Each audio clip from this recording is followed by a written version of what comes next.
You are listening to This is Oklahoma, hosted by Mike Hearn, telling stories of Oklahomans and those that have made it their home. What's up, guys? Welcome back to another episode of This is Oklahoma. Mike Hearn here, host, back with another episode. Excited to share this episode with you today, but before we do, huge shout out to our sponsors. The Oklahoma Hall of Fame has been sharing Oklahoma's story through its people since 1927. For more information on the Oklahoma Hall of Fame, go to www.oklahomahof.com. And for daily updates, go to oklahomahof on Instagram and give them a follow. Our other sponsor today is Chickasaw Nation. Now, the Chickasaw Nation have sponsored pretty much everything in Oklahoma. They're a huge supporter of Oklahoma. And it's an honor to have their name and their brand supporting this podcast. A huge shout out to Governor Anatobi for supporting this podcast. It really means a lot. This episode is brought to you by the Doghouse OKC. Recently, I have been in need of some doggy daycare for my two pups, and the Doghouse have come in clutch. The team over there are incredible.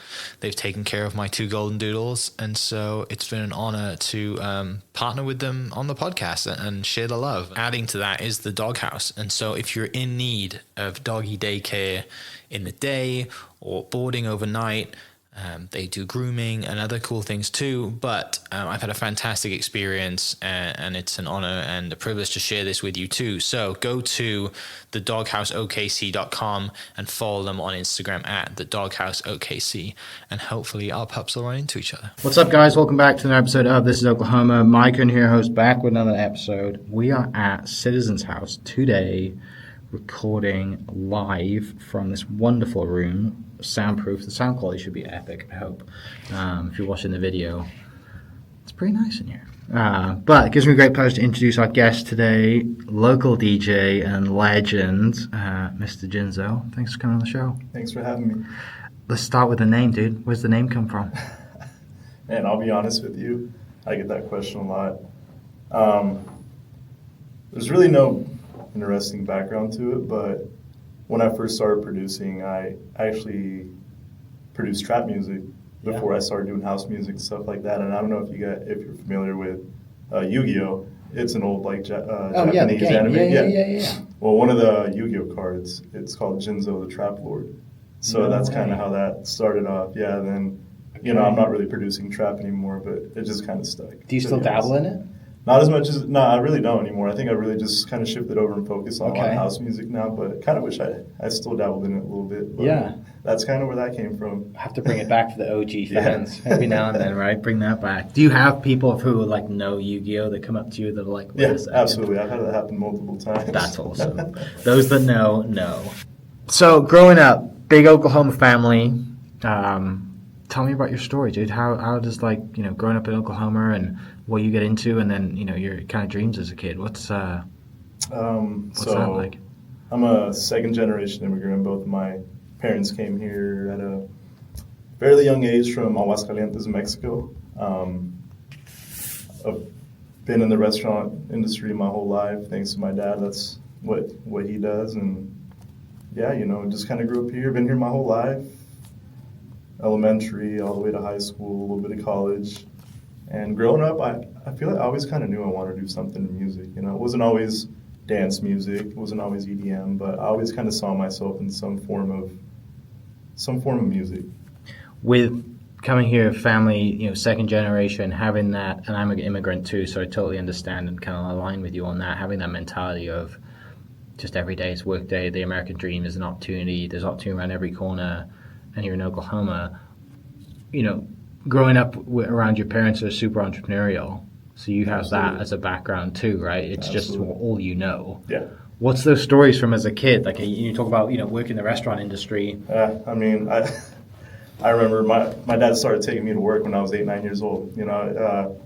He would put me as a host and the people down, helping out here and there. But yeah, I've been doing it since I was 8-9 years old. So it's kind of, I'm kind of great. I'm very grateful for it because that's really what's kind of shaped my work ethic, not only in the restaurant, but in everything I do pretty much. Yeah. Well, the family business is pretty famous in Oklahoma, in Oklahoma City, right? Yeah, it's so my dad's brother, Chileno, started the local Tex-Mex chain called Chileno's. Yeah. And my dad and his other brothers kind of helped build that up and eventually expanded. They each kind of, got their own locations. So that's what we've been doing our whole lives, still going on until this day. I know a little bit about the family background and how big in the community your family is. And would love to hear that from your perspective, from being one of the sons and being involved from a very young age, because your dad and your uncle have done things, but you also had the community market, right? The family has the market, and would love to hear you tell that story, because it's an incredible story, and I don't think it's told enough of just how great your family has been to the community and helped everybody around too. So, what's your side of the story for that?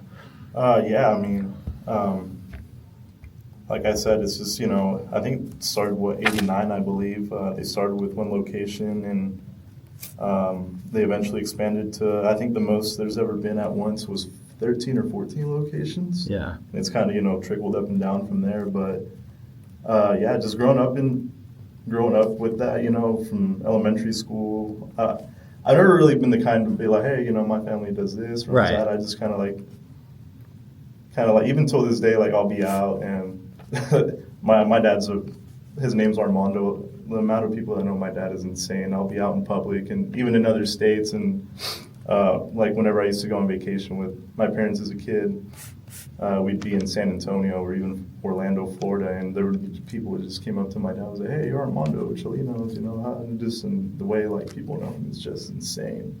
I'll go out like after work in my work uniform to the store or something, and they'll be like, hey, like, you work at Cholinos, like which one do you work out? And I'll tell them Norman. I'll be like, oh yeah, I know that Armando guy. And sometimes I just kind of like, I don't really ever say, yeah, that's my dad. I just kind of like to sit back and listen what they have to say about him, and it's always just amazing stuff. Yeah. So that's. So do you have do you have your own? Are you an owner of one of your restaurant now? Well, yeah. So my the Cholinos in Norman, me and my older brother, kind of took over that. My dad's still in there because that's all he knows how to do. Like we try to send him home, and there he is a few hours later. So it's kind of hard to get him out of there, have him relax. So it's just the work ethic he has. But me and my brother oversee that one, and we currently run it. Okay. Consumes most of our life. I don't know if anyone's ever been or has been in the restaurant or service industry in general. It'll consume your life. So growing up around it since 8 and 9, always being around it, families involved in it, it's kind of all you've ever known. Starting from the ground up, busting tables, and all the way to now owning it with your co-owning it with your brother. You've done every job. Right. As a kid, especially as an immigrant family, it sounds like there can be people. You could look at it as a way of like, you had your kind of writings on the wall. I know, like my son's going to go do this. He's going to do this, this, and this. Right. But you also have a passion for music, which is kind of probably like your outlet, which I love. Absolutely. But what was before? Was it always? You mentioned music's always been in your family and always been around. Was there anything else as you growing up as a kid and you're thinking, man, if I don't do this restaurant thing, maybe I'll go do something else? Or was it always, I am going to do the restaurant thing, and then music might be around? Because that's a hard conversation to have with your dad and family, absolutely, right? Yeah. And they've always been supportive of like anything I ever want to do. They always supported it, which is great. You know. I did it like when I graduated high school. I actually went to college and study a little bit of nutrition. So I wanted to be a nutritionist at one point. Yeah. Just kind of eventually lost a little bit of interest in that. Went into accounting, did a little bit of that, but I feel like as much as I say, as hard as it is, and as much as I say it consumes my life, I always kind of knew I wanted to do something in the service industry. Okay. Whether it's a bar, a restaurant, whatever it may be. But I always feel like I was wanted to be in the service industry. Other than music. Yeah. When you go to college and you're kind of away from the industry, away from the restaurant a little bit, I'm sure you were still working there part-time, but did you miss it? Did you miss the energy and the hustle and bustle and being in front of people and just kind of seeing validation side? Yeah, absolutely. I did. And I actually also drifted off and went into the car business for a few years. Oh, really? In my early 20s, yeah. Okay. So I did that for a few years. And I've always been grateful for that because it's kind of nice to I've been in the family business my whole life. It was kind of nice to branch out and go into a scenario where I'm not family, so I'm not going to get any kind of special treatment, Mm-hmm. So that kind of helped me grow too and come back and do things a little bit better at the restaurant, a different perspective. Yeah. So How does trap music fit into everything when you start music? Trap music, it's just, so when I first started getting into dance music and going to shows and stuff like that, trap music was my favorite. Before I, Okay. got deeper into house music, discovered all the different subgenres in house, trap music was always my go-to, so Yeah. this is what I want to produce. Does the car scene and music scene and your restaurant scene kind of interweave as well? All your friends are in and around everything, or was the car thing completely out of the blue? Like, I just need to go and get out and do something different. I think after a couple of years of doing that, I realized it really wasn't for me. Okay. It was. I love the experience I got there and everything I learned from it, but I knew that in the long run, it really wasn't something I wanted to do. Yeah. Mostly grown up and been raised around Norman. Sounds like that's where the restaurant is. That kind of way. Actually, yeah. More. Okay. Yep, lived and grew up, and I still live in Moore till this day. But Okay. the restaurant has always been in Norman, so I've always kind of been in that. Yeah. Been in that area. Close enough. Yeah. Right. Yeah. One thing I will say, there's nothing better than on a hot day than the chalice that beer comes in with lime. Is it Tecate and lime? Caught in line. I'm tasting my first one right now. It was so freaking good. Yeah, I mean, it's still a hit till this day. Yeah. The amount of Tecates we go to is insane. People listening, if you haven't experienced the Tecate and lime at Tolinos, you need to go there right now. Yep. It was, especially in the summer.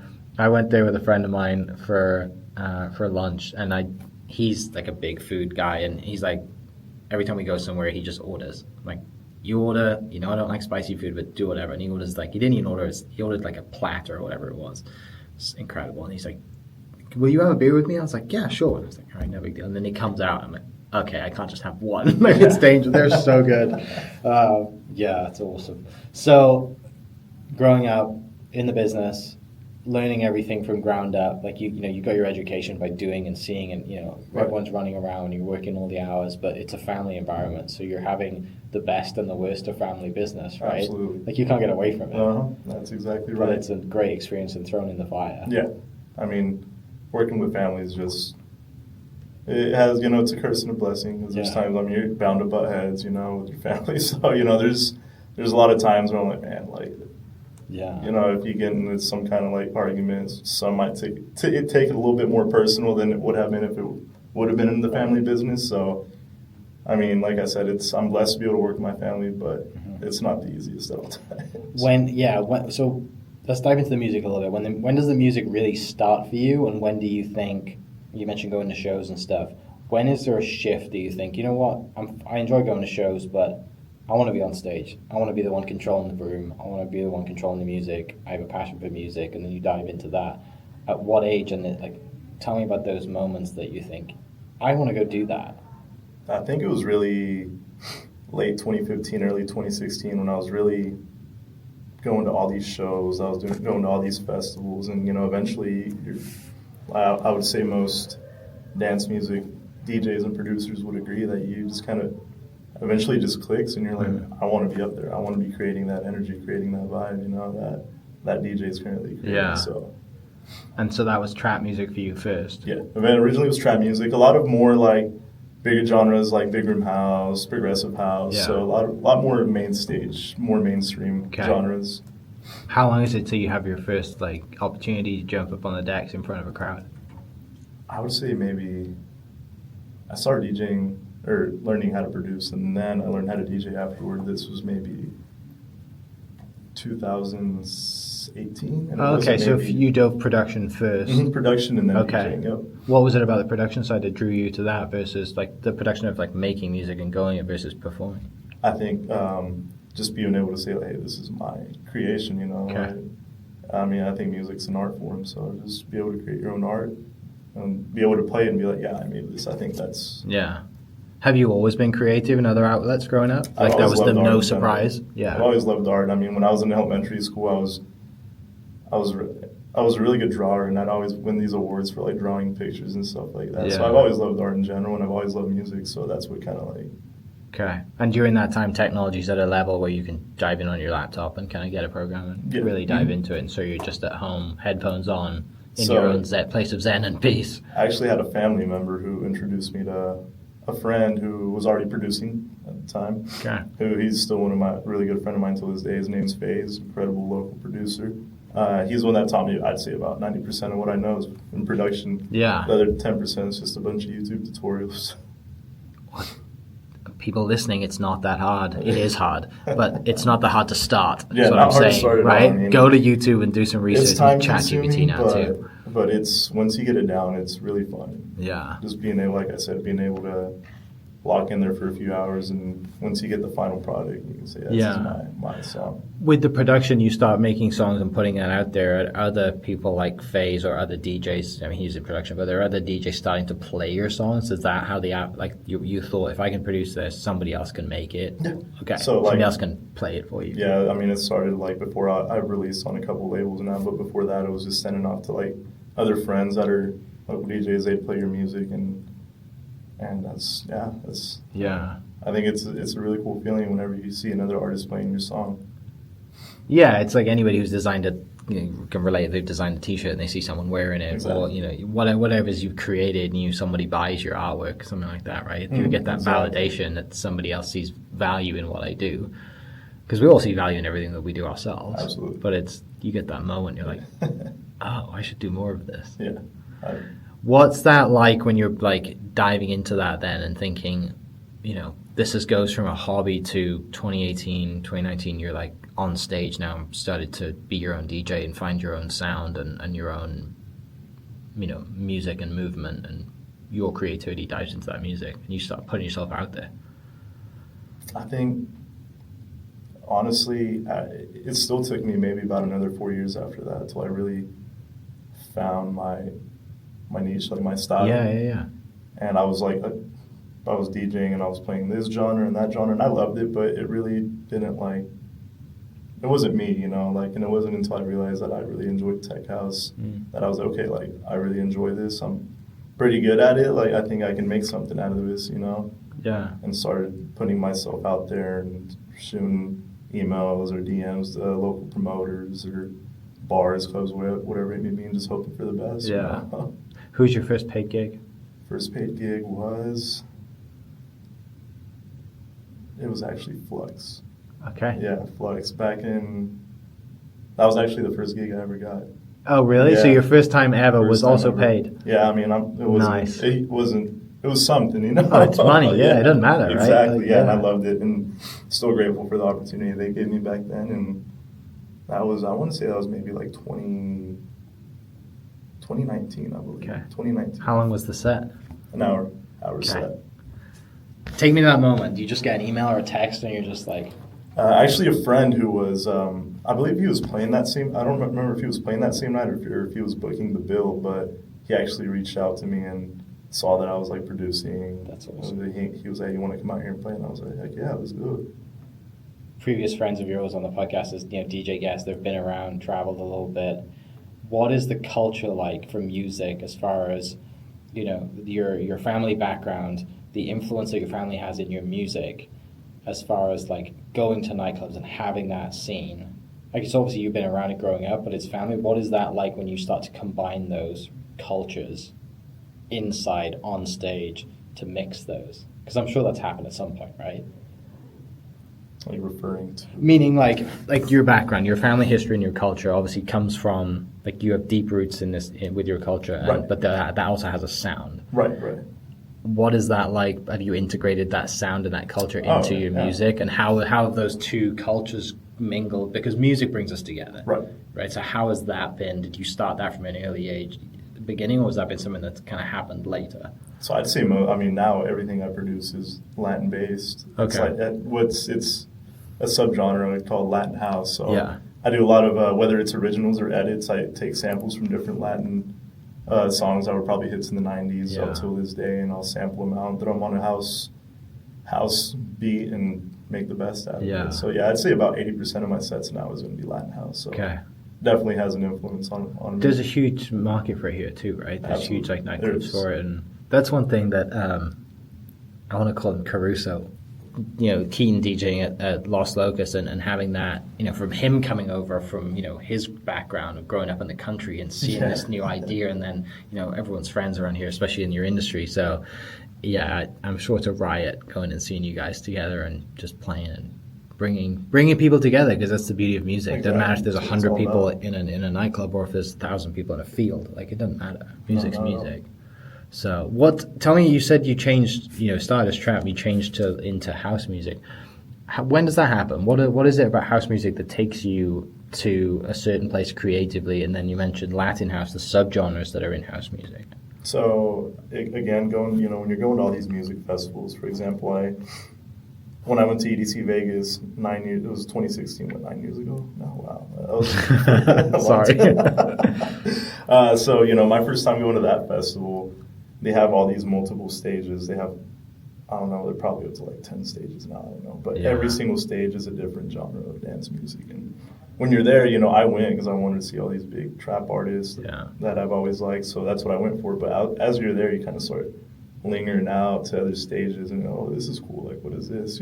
So I went to the house stage, went to the techno stage, and really, I think what I really like about house music is that it's more of a vibe. It's nothing that's like too hype, it's just something you can vibe with and just kind of hang out with your friends while you're still just kind of like dancing around, And that's when I think eventually I realized that that's what I really liked. I didn't want to create anything too heavy, just something right here that I can just vibe to, and that's... You don't have to rage to it. Exactly, yeah. You can literally even just be playing it in the background at home, and it's still kind of just... Yeah.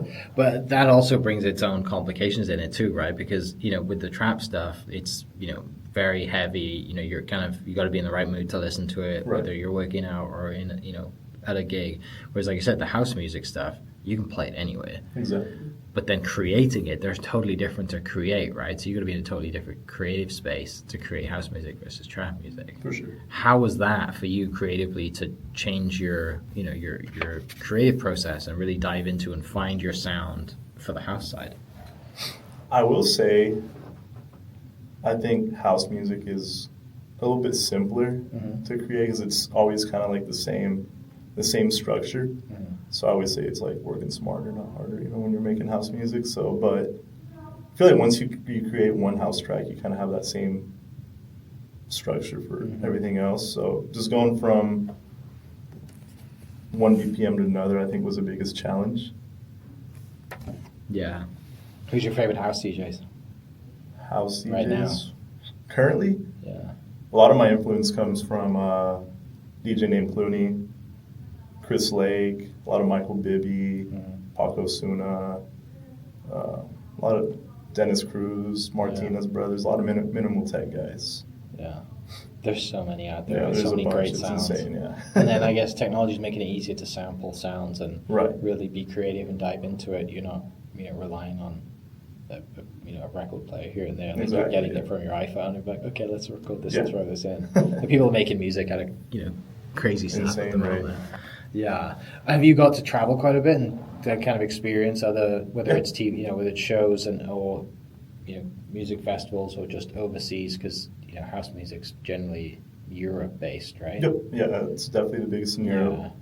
I actually love traveling. I have traveled quite a bit. My biggest festival I've been to overseas was Creamfields in the UK. You did I Creamfields? did Creamfields, yeah. Did you camp as well? I did. How was that experience? was Did it rain? insane. I think it did rain. So you must have. It did rain like the Thursday, so the day before the Creamfields festival. is So massive. it was a mud fest, and everybody was just having the time of their lives. There was people sliding through the mud, just making the best out of it. It was great. Oh, wow. Who did you see at Creamfields? That really stood out to you. I guess you saw everybody, but it's such a big, for people listening, Creamfields is like the UK's biggest dance Right. festival. Just getting to see, I think that was my second time first or second time. Seeing Calvin Harris's set's always amazing. I mean, it's hard to see Calvin Harris set nowadays, so anytime you can catch him, I always recommend go see Yeah, it. he's kind of coming back. He's good. He Yes. woke up a little bit recently, he right? has, He's yeah. posted Blessings and a few others. You're Yep. just like, okay, he's back. Yep. Yeah, Calvin Harris was like my high school years, his peak, like big music stuff. And then, where did he play? I think I saw him at, what's that festival in Austin? Everybody goes, ACL. I saw him at ACL one year. Yeah, and he was like, wow. Yeah, It's funny seeing music live. Like, I think people who listen to house music or any form of music, that house music makes the most sense live. Right? Because you get the build up, you get the vibe, you're in a crowd around people, you get that feeling. Whether you're just listening to it in the car, it's different. Yeah. Right? Like, I encourage everyone to go and see it. You got to see it live, absolutely. Yeah. It's a whole different vibe. So Creamfields, anywhere else? Overseas, festival-wise, no. I've been to like Ushuaia in Ibiza, different clubs in Ibiza, and I've been to a few clubs in Mykonos. Just a lot. Okay. I always I like going to see the club scene in different countries, and it's also different. I mean, I've been to the club scene in Japan recently, last November, and it's... That's right, you did like a month in Japan, didn't you? It was a couple weeks. Weeks? A little over 2 weeks. Do you feel like a giant in Japan? I did. I was in an elevator, and there was this like group of people just kind of looking at me.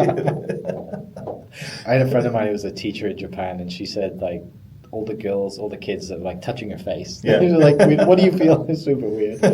But yeah, Japan is, I mean, talk about a completely different culture.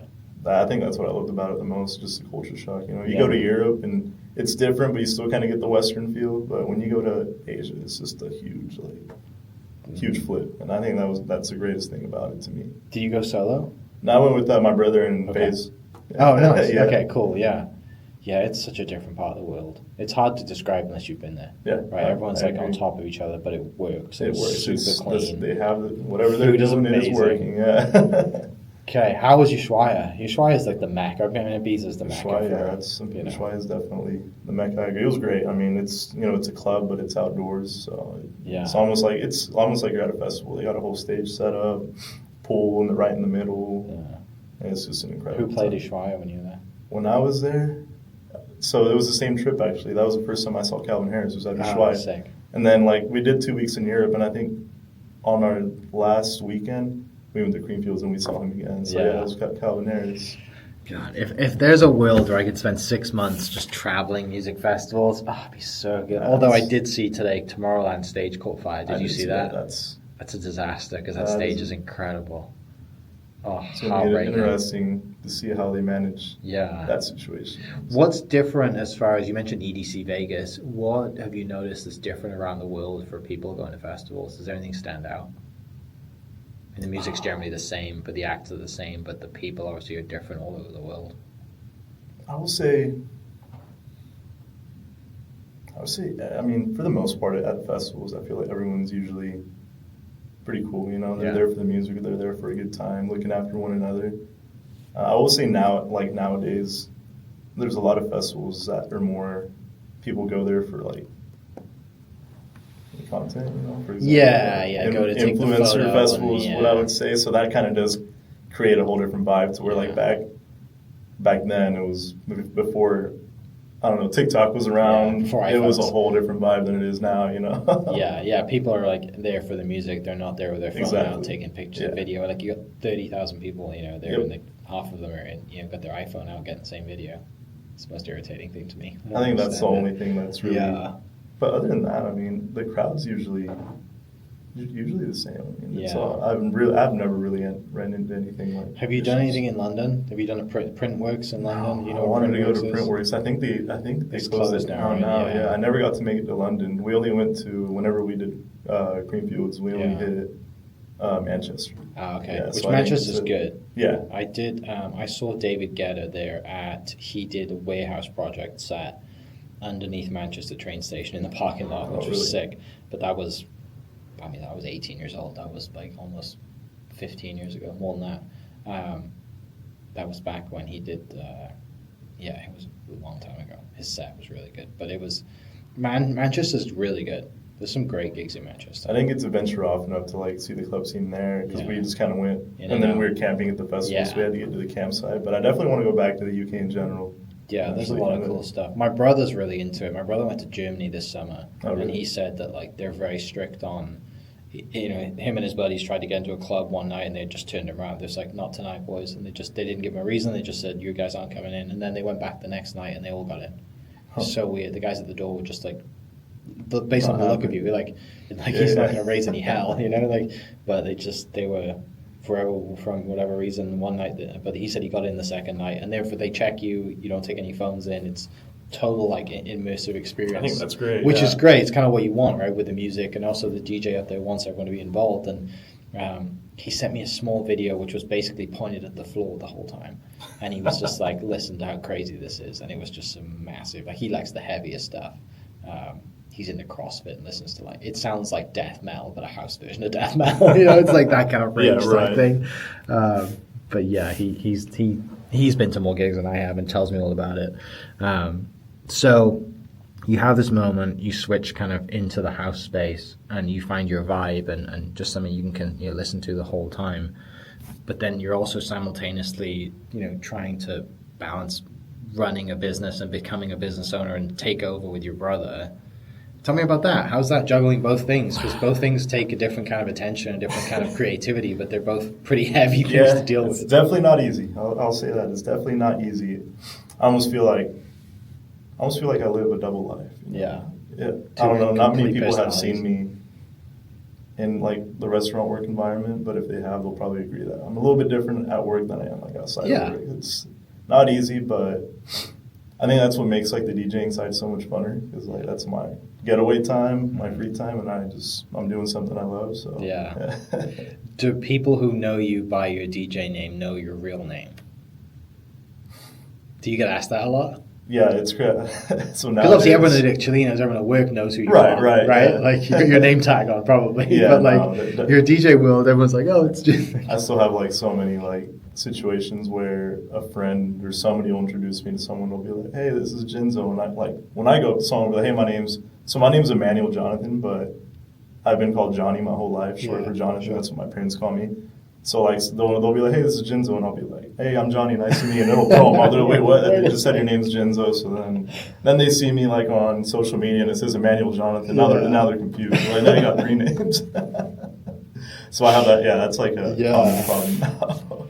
Have you haven't done a gig at the restaurant yet? No, I have not. That has to be done. That would be cool. I have not done that. Invite only, small, kind of like what you did recently with Good for a Few. Didn't you do what do they call their sets? Is it Tiny Bar? Yeah, Tiny Bar sets. Yeah, Charlie and guys at Good for a Few are doing great things there, and obviously they love the local music scene. Right. I saw you did that last week. Fun. Has it gone out yet? No, that one. Yeah, we did that one a few months ago. Oh, it was posted last week.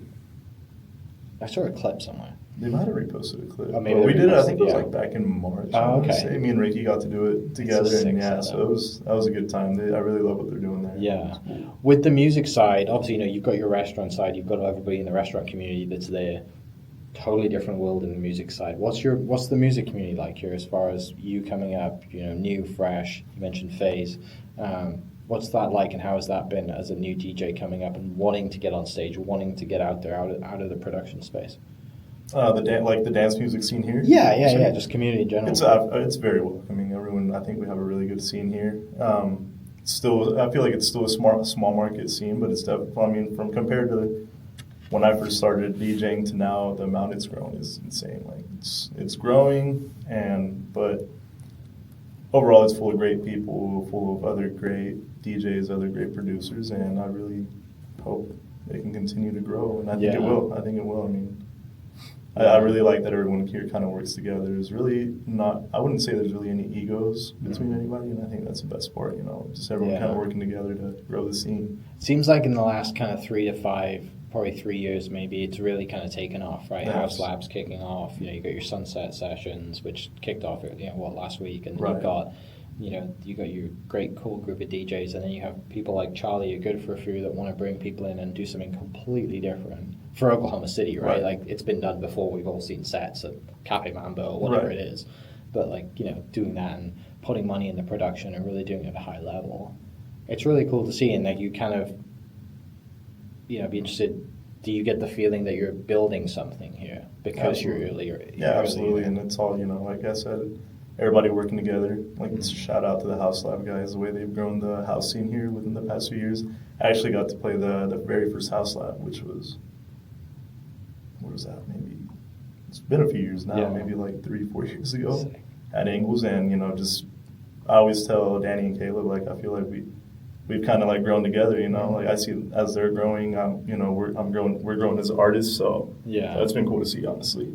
What, as far as kind of future plans, what is this, so you got the business, you're running the business with your brother, that's the day job, right? But, there's dreams here to be on stage, to play at these big festivals. I get the feeling that, you don't want to do things lightly, and your family doesn't want you to do things lightly either. You've got that entrepreneur in you that wants to go all the way. What's like that plan? Where do you want to go? What's the kind of, wave the magic wand, and where do you want to be in 10 years? Definitely, I mean, continue to expand, continue to grow as a brand, as a JNZO brand. I will say, within the past year or two, I've kind of fallen off on the production side. Okay. So I think what I would really like to do is get back into that, make it more of a, norm. How can I say this? Like a label? Have your own label side? Not only that, but also just kind of like get more to the point where I'm like constantly producing like I used to, That also comes back to the restaurant side. I get to the point where I get so busy here that I can't really focus here, and it just goes back and forth. Yeah. So I think without production, it's kind of hard for me to grow as an artist. So before, I can think about expanding, I need to focus on getting back to producing. Yeah. Does the production side force you to be more creative and force you to, and I'm saying this with the context of, to really learn to do something, you have to teach it, right? You heard that quote before, like if you teach something, you really learn how to do it. Is that kind of similar in the production side? Like you really have to learn how to do it before you could be creative and put it in your own music? I mean, yeah, absolutely. I mean, even till this day, I'm still learning so much when it comes to production. Yeah. I get a lot of people that ask me that, like, hey, like, can you teach me how to produce? And as much as I'd love to, I'm like, yeah, I'm still kind of learning too, I'm a big trial and error guy, so I always say, if you can just sit there and watch me for a few hours, then hopefully you can learn something, but it's hard for me to be like, okay, first we're going to do this, and then we're going to do that. Because even when I produce till this day, I'll sit there and I'll hit buttons for hours. Yeah. And make absolutely nothing. And there's times where I'll sit there for an hour and I'll make a whole song. So. And it'll come up straight away. Yeah. That, and the cool thing is watching you documenting that, right? Like I love the video of, the clip of Swedish House Mafia, the documentary that they made of them making one, I think it is, or one of their, or maybe it's Greyhound, I can't remember which song they're making, but you're watching them figure it out. Yeah. And it's so cool to put you in the room and bring people into the room that are followers of you and they want to support the brand. Because it isn't easy to do, right? No, someone listens to a song and they like a clip that's 30 seconds or 2.5 minutes or whatever it is. They don't know you've been working on it for like 30 days straight. Yeah, right? Longer. And then there's other songs that you've done, like you said, than that. Mm-hmm. But the validation and like the output is such a small piece compared to like this whole production and whole creativity piece that you've put into it. It's like, how do you get that across? Yeah. You're not going to say on the mic, hey guys, this took me 4 months to produce, but I hope you enjoy it. And it's gone in 30 seconds. Yeah. I mean, and there's a lot of times where, and this is, I think, every producer goes through this, like, most of the songs I complete, by the time I'm done with them, I hate. Yeah. Because I've heard it so many times that I just hate it. But, you send them off and you play them and just being, like, seeing other people listen, or, hearing them listen to it and they think it's amazing while you're here hating it. Okay, that's a good feeling, So I always say, like, it's nice to get a pair of, like, fresh ears when you're producing. Who, as far as production and maybe on the DJ side as well, like, who's your inspiration and who also are your mentors in that space? Like, who are you sending your stuff to get, hey, man, what do you think? And a lot of my close producer friends, DJ friends, if I need, like a set of fresh ears, I'll send it off to them, and I love constructive criticism. Hey, you can do this, you can do that. Okay, cool. I feel like it's nice to have other friends that do that. Yeah. And then there is like certain artists I'll try to send off, whether I get a response or not. That's a different story. But yeah, people listen to this music while you're around. But do you have seasons where you play and seasons where you don't play? Yeah, I would say the down season for me is that like late November into early February. Okay. It kind of slows down during the winter time, I guess you would say. Yeah. That's interesting because a lot of people see that as like party time at the end of the year. Maybe not January, February because that's kind of sober time, but like especially the end of the year. There'll be like a couple, like if it's like a Christmas themed party, there'll be a couple of those. But for the most part, I feel like it kind of slows down, and then once late February starts coming around, they'll do like whether it's like a Valentine's Day event, and then once you're in March, it's like. Yeah. You're just going. Did you do Froze all day last weekend? I didn't. Okay. That's definitely. That's on the list. Yeah, that's on the list for sure. Crazy. Yeah, well, guys, I did not go, but it looks nuts. Yeah, that's probably one of my favorite events just to go to every year here. Yeah, because you don't. It's not. I had a friend go who grew up back home, played professional soccer here. He went to it 2 years ago, and he said it's the closest thing to back home as far as partying and music and nightclubs. Right. Which is amazing to hear, right? Because you don't get that experience, and for the the Jones Assembly team to just be like, we're just going to invest in dance music for one day and drink rosé. Yeah. Done. Right? It's simple, isn't it? But like they go all out, and they do. it works, and it just proves that there is a market for that music here. Yeah, no, I agree. It's so good. No, I didn't go. I'd be dangerous if I went to that. I think we all would be. Yeah, it never ends well. Yeah. What as far as like performing, do you prefer to be inside, lights down low, kind of just like vibe, or do you prefer to be out, sunset, on kind of social capsule roof or whatever? Like there's two totally different sceneries, but the music fits both. I feel like with my style, that day party vibe is more suiting. Yeah. And I think the biggest thing for me is like I really enjoy when I have like a crowd behind me as I'm DJing. Oh, okay. Yeah. It's almost, I guess like boiler room style. Yeah, That'd be yeah. cool, But even if it's just like, there's a group of people behind me kind of vibing while I'm DJing, because when I'm up there by myself, yeah, you need some action. I need some energy up there too. Yeah. What do we have coming up? What's gigs to close out the summer? So I got a couple lined up. Will be this weekend. I got a residents only pool party. Okay. The weekend after, I'll be in Tulsa for a Sunday's event. Pony Boy after that, then back to Dallas on the 8th for Kova, which is one of my favorite. Finally got to play there. Been there once. Me and Ricky played a few months ago, and excited to be back. It's a dope spot. How's the B2B action?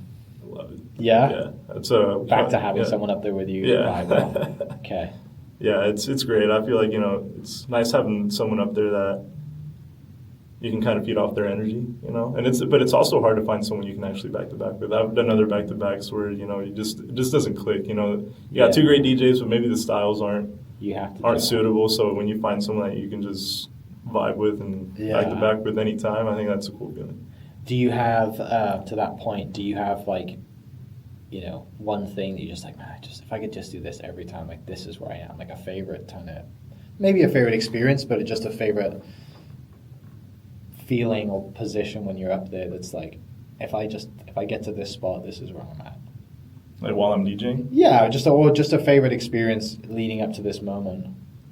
I think while I'm DJing, like if the crowd's having a great time, if everyone's dancing, that's all I can ask for. I think that's the best feeling. That's what it's all about. Yeah. Do you have a bank of kind of save songs that are just like, okay, if I'm like the crowd's not feeling it, I've got a bank of bangers? Okay, good. Does every DJ have that? Right? I would hope so. I would assume so. What's some of the bangers that you got right now that are just kind of? There's this Gasolina at it. Oh, okay. Yeah, it's me personally. Like, it's a great song, but I played it so many times that But I always know if the energy's kind of low, I bring it in, and everybody just pops off. They love it. Yeah.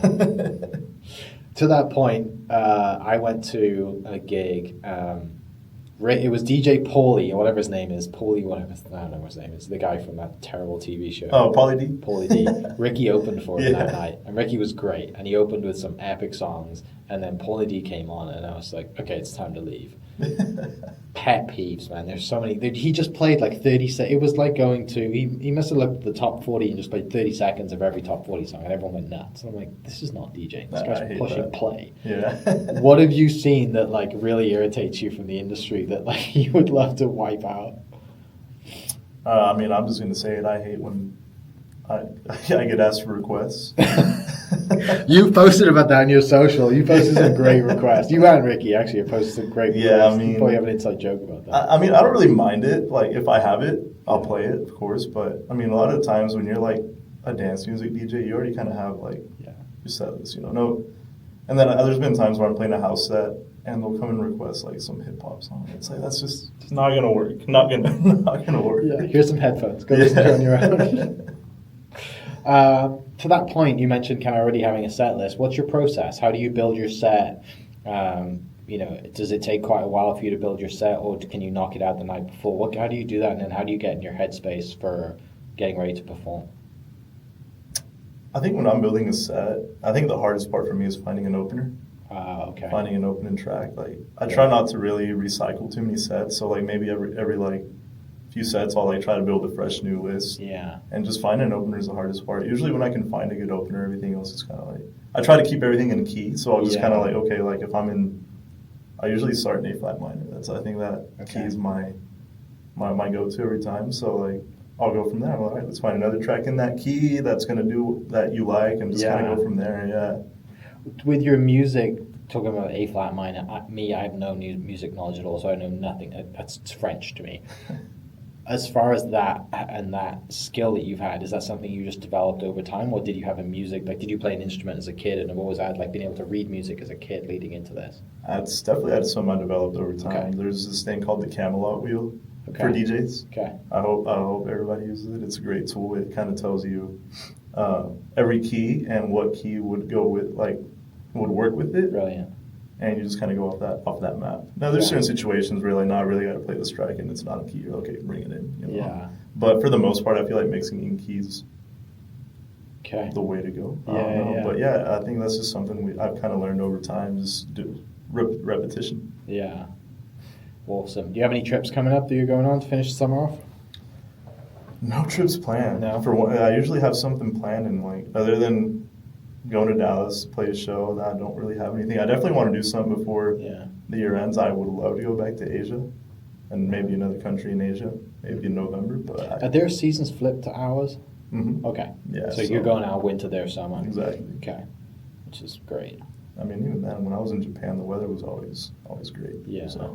And then, back to the restaurant side, do you have plans to grow and own, and you and your brother want to own multiple, or do you just want to keep it where you're at and let it do its thing? I think we're on the same boat on this one. I feel like we would have liked to branch off and start like some new concept. Something that's not Chilinos, but something else. Okay. That's definitely in the works. Yeah. There's really no timetable for it, but it's definitely something that's been discussed. In same food area, or still completely different restaurant? Probably the same style, you know, Mexican food, maybe a little bit more authentic. Okay. I don't know, a little bit smaller. Yeah. There's always that battle, right? With Tex-Mex more authentic. Like especially people I eat Mexican food. No, you don't. You do not eat Oklahoma Mexican food. It's completely different. Absolutely. Yeah. I think Mexican food would crush in the UK and overseas. I think in Europe it would dominate, and I think probably in Asia it would do really good too. Like when I first came here, a friend took me to, and this is cliche, took me to like Qdoba, or took me to and this is like I was in college 15 years ago. And I was like, this food is like, this would dominate back home. And then I go to, some authentic restaurants, and I'm like, oh, this would do, actually, this is real food. This would do even better. It's, it's amazing probably how many times you see correlations between the food scene and the music scene. Yeah, absolutely. Right? As even though like they're two completely different entities, the community, the vibe around a restaurant, the vibe at a nightclub, or on a set somewhere, I think there's a lot of cadence there, isn't there? Mm-hmm, there is. And they've got to run smoothly to be efficient. And yeah.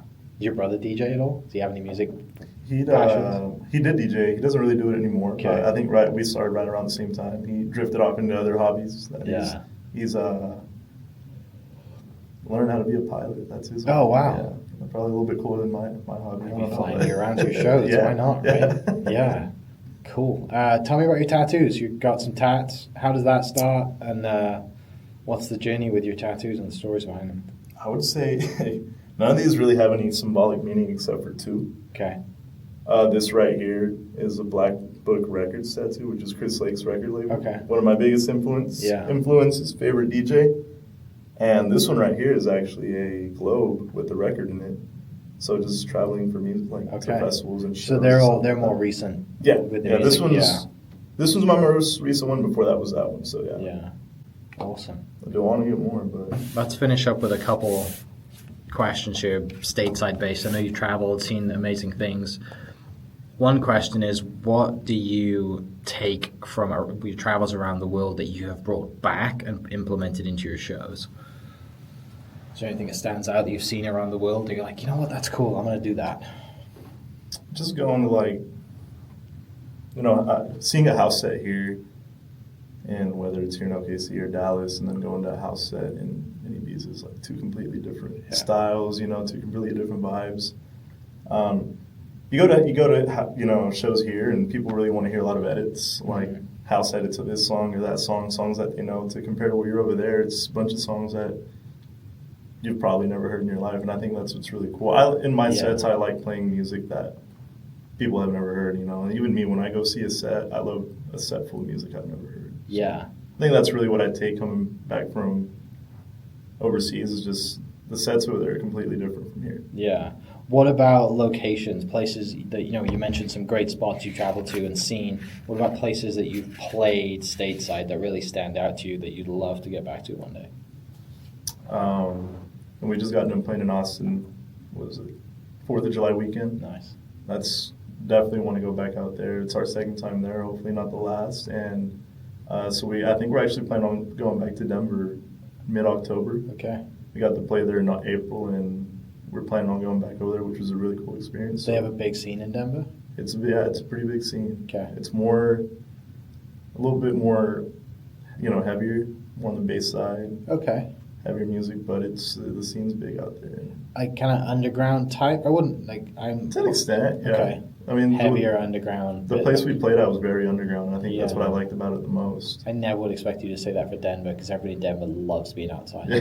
Right? I expected you to say, we're on the side. They got Red Rocks. Well, that too. That's what I was picturing. I was like, you're on the outside, you're on the side of a mountain, you're kind of enjoying, you've got this huge view and the sun's going down. That's that, and it's kind of like vibing, whatever. I did not expect you to, Yeah, I mean, it was underground. Warehouse vibes where we played, Sick. Which is cool. Okay. I love those kind of gigs because, people are really there for the music. Yeah. People that go to those events are there for the music. Okay. Awesome. Yeah, tell me about, that Denver show then. How was it so different and, the underground feeling, and not necessarily, doesn't have to be underground, but just like that. You had the people you're playing for have a following. Yeah, so it was the process? So this was an after party for a show that went on downtown that some friends played at. Uh-huh. It was their birthday show, and at this club, I forget what the club was called, but so we were after partying. We didn't get announced till day of, and it was an address. It wasn't even an actual venue. It was an abandoned building that they announced the day of. So we're kind of what are we doing? Yeah, well, let's see how this goes. We show up, and it literally was an abandoned building, and there wasn't really a whole lot of people outside. So I was, we were kind of nervous. Yeah. But once you walked in through that door, the place was just. And they had lights and sound and everything plugged in. Amazing lights, great sound, the whole setup. It was. Definitely, it blew my mind because I was not expecting that. So it's kind of nice, when you go in with certain expectations, and it just. How do you replicate that here? How do you do that? I'm sure that would be. There's plenty of unused warehouses that we have here that There's so the House Lab guys used to do this series called Deep, which was in afters as well. At the downstairs at the farmers market, there's kind of a similar vibe. Okay. They were doing that for a while, so there's definitely areas, and I feel like it did pretty well when they were doing that. So when you say afters, it's 1 to 3 in the morning after nightclubs. 2 to 5. 2 to 5. I'm 34. I'm not. I'm getting up at 5. I'm not staying. I need some energy drink for that. Wow, yeah, that must have been so cool to get that experience. It was amazing. Yeah, totally out of the blue of that unexpected moment of walking in. You're like, what are we doing here? Oh, whoa, okay, wow, this is epic. Let's go do this. It was great. Okay, hopefully get back to that soon then. Sick. All right, last question. Finishing up. My day job is real estate, so I'd love to finish with this one. If you were to build your dream house today, unlimited budget, anywhere in the world, what would you do? Dream house anywhere in the world. Yeah. Where would I build my dream house? Switzerland. Okay. I got to go to Switzerland too, and it's a movie there. Would you do the cliche log cabin? Probably do something a little bit more modernized, but it would definitely be somewhere in Switzerland, the mountains. I've always been more of a mountain guy than a beach guy, so that'd be a good fit for me. Yeah. Studio in the house, setup. Studio in the house, overlooking the mountains. It was the coolest thing I could think of. Okay. Awesome. Backdrop coming soon. Sweet. Mate, thanks for coming in. Appreciate your time. Love what you do. Love seeing you perform. I think the first time I saw you was at a House Lab event. It was Sunset Sessions, and it was at Social Capital on the thing. So rocked it. Thank you for Yeah, having it's a me. great spot. I'm excited to see you again, excited to watch you grow, and hopefully your brother gets his pilot's license. He's flying you around somewhere. I would love that. Yeah. Finish up. People listening, where can they find you? What's your Instagram? How can we come and see you? Instagram is JNZO because JNZO was taken. So I just added an extra H. So JNZO, that's my username. I have all my links on there to all my music, all my releases, everything. Okay. Upcoming shows. Sick. Awesome. Shout out to AP Promo for setting the podcast up. Absolute star. And yeah, we'll see you guys next episode. All the links will be in the description down below. Go follow JNZO and go watch his Tiny Desk set, which will be on YouTube, linked below as well. We will catch you next episode. Cheers. Hope you guys enjoyed that great episode. Thank you so much for listening. As always, huge shout out to our sponsors, the Oklahoma Hall of Fame, sharing Oklahoma story through its people since 1927. For more information on the Oklahoma Hall of Fame, go to www.oklahomahof.com and follow them on Instagram for daily updates at oklahomahof. Our other sponsor, the Chickasaw Nation, amazing sponsor. They do amazing things for the state, and they're always sponsoring something in Oklahoma. They're a huge supporter of Oklahoma, and without their support, we wouldn't be able to do what we do. This episode is brought to you by the Doghouse OKC. Recently, I have been in need of some doggy daycare for my 2 pups, and the Doghouse have come in clutch. The team over there are incredible. They've taken care of my 2 golden doodles, and so it's been an honor to partner with them on the podcast and share the love. And adding to that is the Doghouse. And so if you're in need of doggy daycare in the day or boarding overnight, they do grooming and other cool things too, but I've had a fantastic experience, and it's an honor and a privilege to share this with you too. So go to thedogHouseOKC.com and follow them on Instagram at thedogHouseOKC, and hopefully our pups will run into each other. Thank you for listening. We are inspired by those around us and hope that you are too. Make sure you subscribe to this podcast on your favorite podcast platform and leave us a review so we can keep telling your stories. For more great Oklahoma content, follow This Is Oklahoma on Facebook and Instagram.